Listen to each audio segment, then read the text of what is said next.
कहानी शुरू होती है एलाइजा नाम के एक प्रॉफिट से जो इज़राइल में रह रहा है। जब वो छोटा बच्चा था तभी से उसको मिस्टिकल विजन्स आने लगे थे और भगवान उससे परियों के द्वारा बात किया करते थे।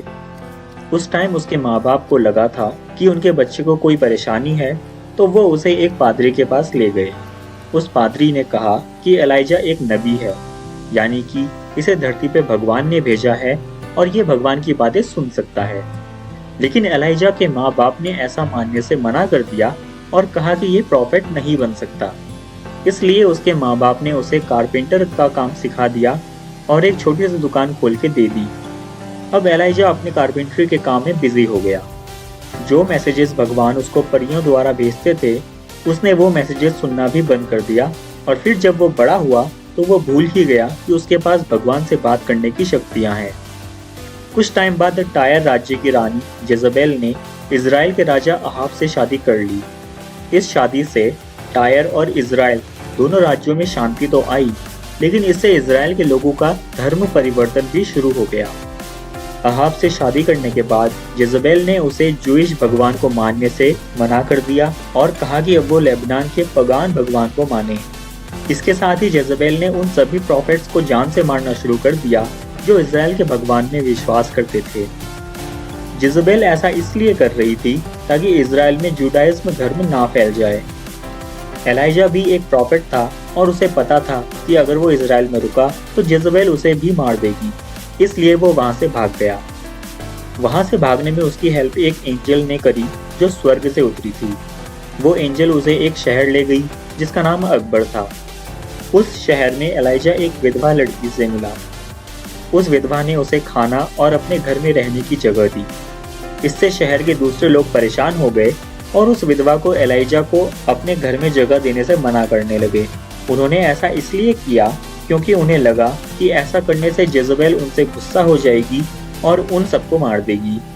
लेकिन वो विधवा एलाइजा को उसके घर से जाने को नहीं कहती।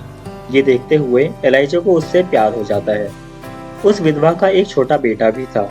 एक बार वो बीमार पड़ जाता है तो शहर के लोग एलाइजा पे इल्जाम लगाते हुए कहते हैं कि ये आदमी हमारे शहर में श्राप लाया है जिससे वो बच्चा बीमार पड़ गया है। जब उसका बेटा मर जाता है तो शहर के पादरी एलाइजा को जबरदस्ती 5th माउंटेन पे चढ़ने को कहता है, जिससे वहां पर भगवान उसको मार के उसको उसके कर्मों की सजा दे सके। एलाइजा माउंटेन पर चढ़ जाता है लेकिन उसको कोई नहीं मारता, बल्कि वहां से नीचे उतरने के लिए एक एंजल स्वर्ग से आती है और उसकी हेल्प करती है।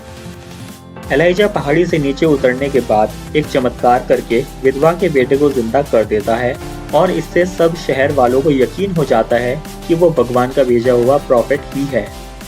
इसके कुछ टाइम बाद अकबर पर असीरियन आर्मी अटैक करने आ जाती है।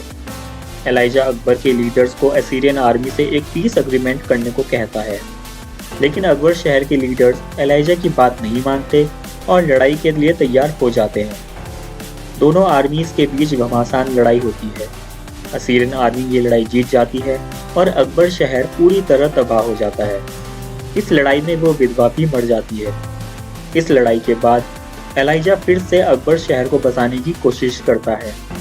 वो वहाँ का कमिश्नर बन जाता है और कई डेवलपमेंट प्रोजेक्ट्स स्टार्ट करता है, जैसे लाइब्रेरी बनवाना और एजुकेशन प्रोग्राम्स स्टार्ट करना। अपने इन सब काम के बावजूद एलाइजा को ये पहचानने में प्रॉब्लम हो रही होती है कि वो जिस भगवान में यकीन करता है वो उसी के भगवान हैं या नहीं।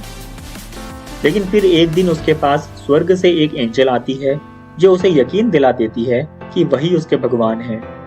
वो एंजल एलाइजा को ये भी कहती है कि उसे वापस अपने देश इज़राइल जाना चाहिए और वहाँ के लोगों को बताना चाहिए कि वो अपना धर्म ना बदलें।